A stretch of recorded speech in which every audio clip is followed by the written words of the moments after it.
Muy buenos días, gracias infinita a la audiencia.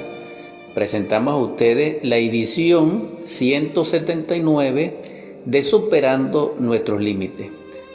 Compartiremos en esta edición para ustedes y develaremos esos anhelos transformadores que, como un impulso genuino, dócil, como la gota de rocío que penetra la tierra, emerge en nosotros desde las profundidades de nuestro ser. El ser realmente se encuentra en las profundidades nuestras.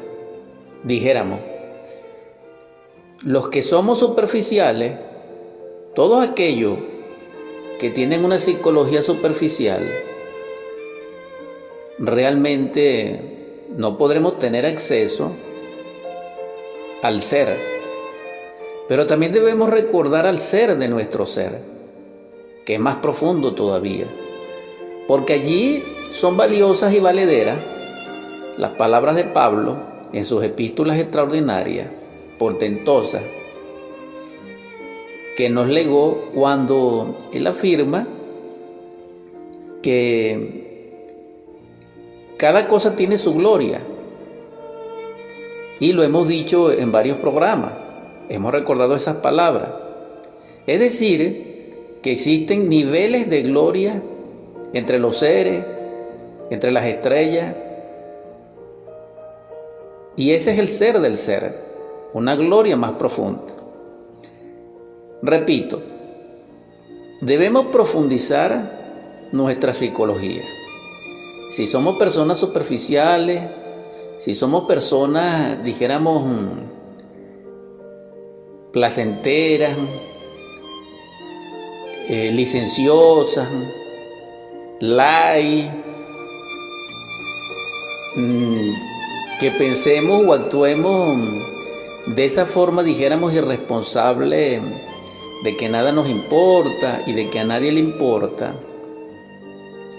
Esa superficialidad tiene como fundamento un agregado psicológico derrotista y de mucho orgullo místico y hasta de mitomanía que nos llevaría al fracaso. Aquí, repito, también hay niveles de niveles, porque así como existe la gloria entre los soles, también existe entre las sombras ese grado, dijéramos, de exaltación que no nos compete ni siquiera mencionar, pero que también existen. Porque la maldad también tiene sus grados, dijéramos, y la perversión también. Allí se encuentra, dijéramos, la mezcla de la luz y de las tinieblas. Y ese es el trabajo que debemos hacer, separar la luz de las tinieblas, como nos lo enseña Moisés en el Génesis. Pero, ¿por qué debemos hacer eso? Porque nuestra vida es un caos. Pero existen dos tipos de caos. Existe el caos como matriz del cosmos que utiliza Dios como creador, donde se encuentran las fuentes de energía necesarias, tanto centrífugas como centrípetas, como neutras, para crear la vida. Pero también existe el otro caos, que es el caos de la subversión anticrístico egoísta. Nuestra psicología va más hacia el caos mental, es decir, hacia ese caos desordenado de vivir la vida y de percibir la vida. Entonces necesitamos un orden, es decir, un cosmos.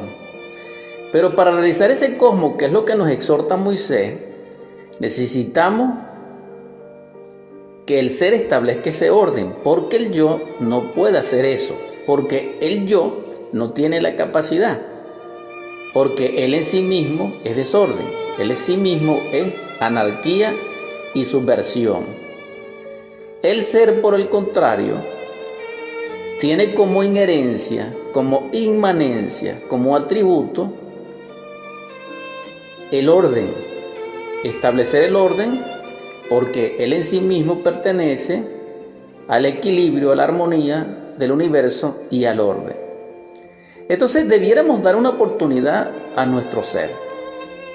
Esa oportunidad la damos cuando en reflexión profunda cooperamos con Él, cuando Él nos trabaja internamente desde sus profundidades a través del anhelo, a través del inquieto espiritual, a través de ese llamado trascendental y extraordinario de ser, y nosotros aportemos como seguimiento, como respuesta a esos anhelos, a ese querer ser, a ese querer cambiar, a ese ser que queremos ser espiritual, cooperamos nosotros en el nivel de aportar lo necesario al respecto. Es decir, necesitamos comprender el estado en que nos encontramos, partir del estado en que nos encontramos. Ese estado en donde nos encontramos implica un escenario aparentemente exterior, multifactorial, que es el evento, que es la circunstancia, que es el acontecer, que es lo que podríamos llamar la cotidianidad, la vida en sí, pues, desarrollándose a nivel social, y el aspecto interno, que pertenece al mundo de pensamientos, de sentimientos, de emociones, de instintos, de voliciones, de sueños. Multifactorial también. Cuando digo multifactorial quiero decir exactamente multidimensional, porque es diferente la dimensionalidad emocional a la dimensionalidad mental, a la dimensionalidad volitiva. Y esto es interesante que lo comprendamos.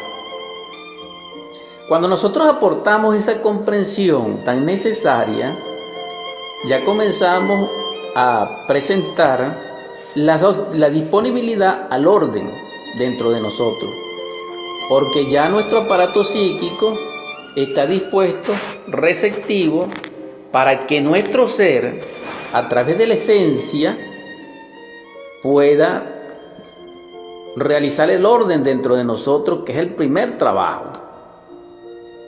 Orden. Para ello necesitamos ser más profundos.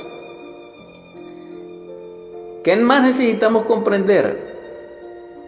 Que sin el auxilio de nuestro ser, de nuestro Padre, de la divinidad a través de la gracia y de la verdad, no es posible realizar ese trabajo. Sería imposible, porque así está escrito, no solamente en la Biblia, sino en otros textos antiguos sagrados, donde el trabajo de la autorización íntima del ser, que en otras palabras es la gran obra, o establecer dentro de nosotros el reino de Dios y su justicia, que es lo mismo, o el drama cósmico, no es posible sin la ayuda de Dios. Lo demás es un autoengaño y un engaño, que es parte del desorden. Entonces, repetimos, comenzamos a ordenarnos. ¿Quién va a realizar ese orden? Nuestro ser a través de la conciencia. ¿Qué podemos aportar nosotros como personalidad? Podemos aportar la receptividad y seguimiento, o lo que podríamos también llamar la cooperación o disposición para que nuestro ser opere en nosotros. Es decir, desde lo interior de lo interior, o de las profundidades de las profundidades, porque comenzamos la plática diciendo que el ser tiene un ser. Es decir, existe profundidad de profundidad en el ser. Esa profundidad implica perfección.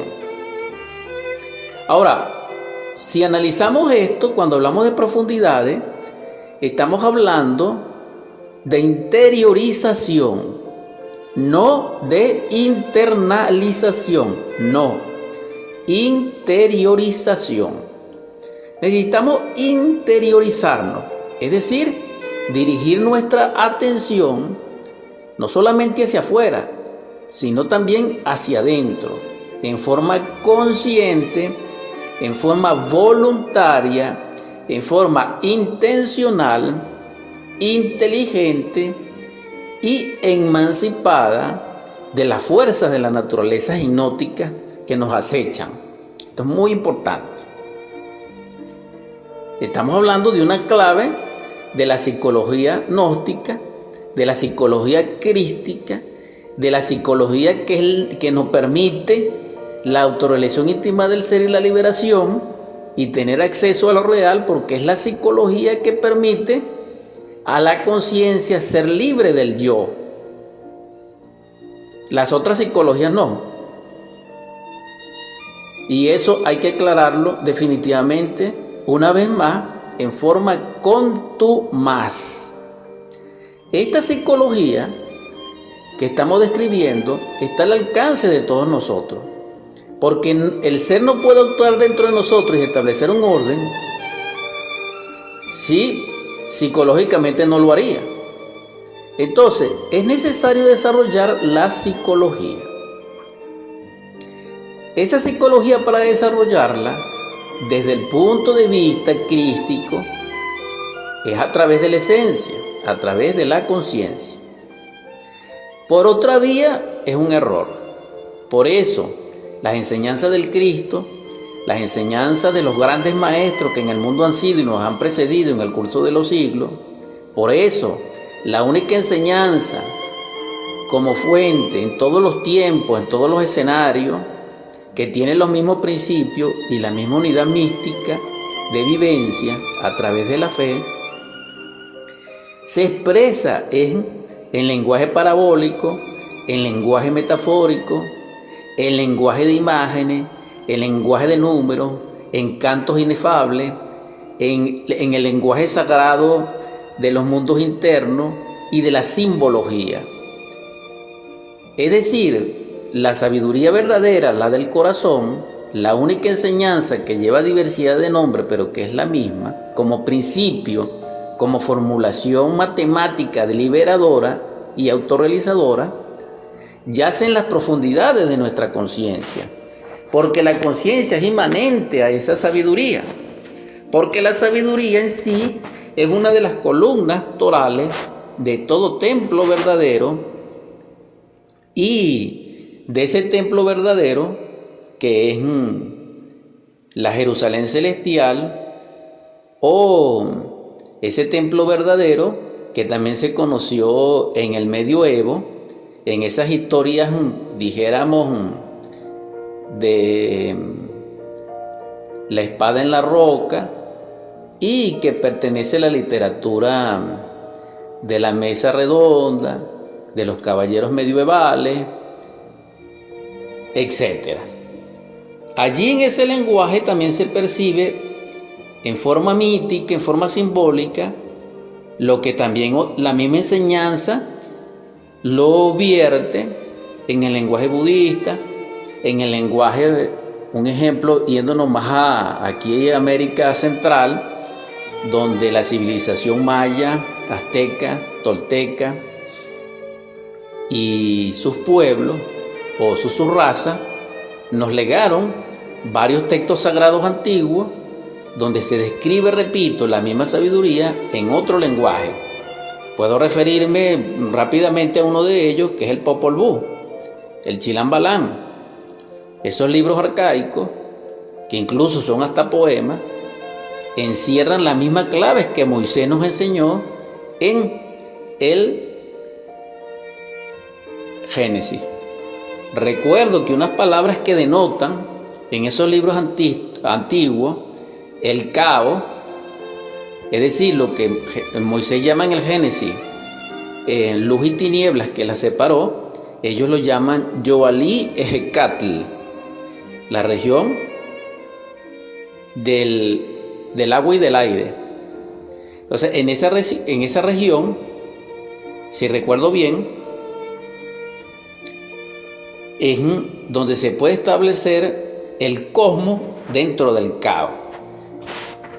Ahora bien, ¿por qué analicé la paralela tanto maya como budista, al menos de referencia, para señalar a la audiencia de que la misma enseñanza crística palpita y es expresada en todos los textos en el nivel de ser donde se está manifestando, en la época que se esté manifestando, en el contexto histórico que se esté desarrollando, bajo la idiosincrasia psicológica de cada pueblo.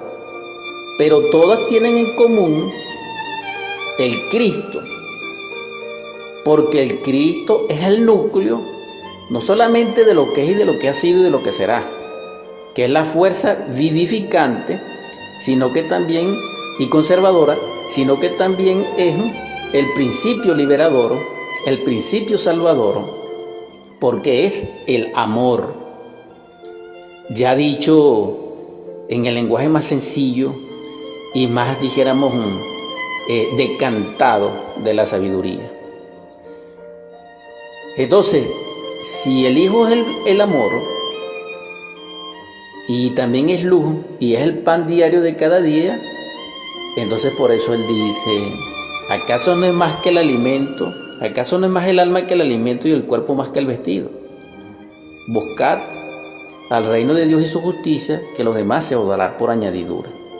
Entonces, estas son las profundidades del ser, pero hay un libro también que menciona lo que es el interior del interior, o lo que es la profundidad del ser dentro del ser. Y esa manifestación pertenece al Pistis Sophia.